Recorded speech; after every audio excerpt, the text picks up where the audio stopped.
Yaxshimizlar ko'pchilik. Bugun o'ziringizga mana tuyoqdan cho'qiliqi 1.50 ning ustiga chiqadigan 1,5 yillik bo'lgan urg'aycha tishi 5 qash Xitoydan birini olib keldim juma. Tishi 5 qashqa, ha?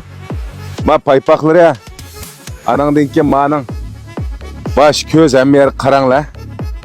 Qanday yuqori ballar. Dadis Xonjatevan anasi mash Xobey tangshandik bir baytal.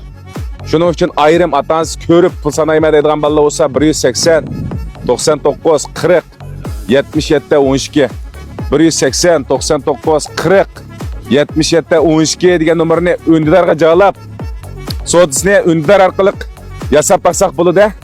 Ama shundaq katta mallar o'zingizlarga kunda akab turman. Shuning uchun meningki ma badan so'ngak formasi qaranglar. Mana so'ngak formasi katta ballar mavi ko'rinish.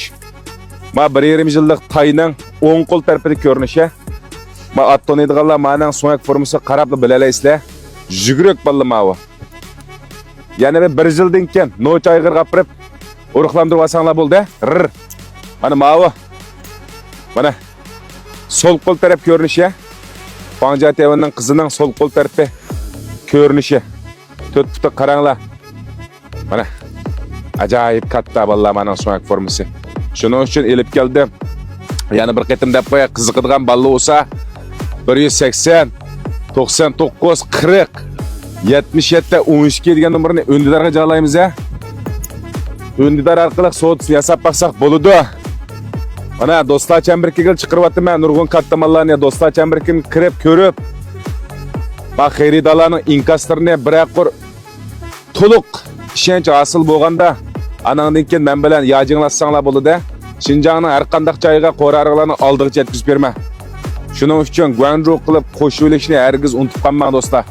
Mana shu ishqirning har qanday ilm berim qildigan, satama deydigan Cho'nshe, Anglo Baytal Kies har xil har yangi zatlarni o'zingizlarga sunib turma. Yulung'im barma juma ballar.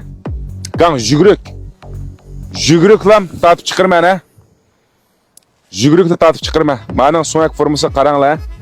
Va belning qisqaligi sag'ra, bo'yan. Va quloq tutish, bosh ko'z hamma yer qarsanglar bo'ldi. Mening ideyarimdan o'tgan. Haqiqatan o'tgan. Shuning uchun mushundaq nochi baytal yasab qo'yay deydigan ballaga ma 4 fut alayoq qashqa Xonjatevanning qizini o'zingizlarga olib keldim. Unda bo'lsa yana bir qatim deb qo'yay. Aymay yurakdan birini besib ko'proq alog'ina do'st birodarlarga aqllarimizga taqib qo'yinglar. 记得点赞关注哦。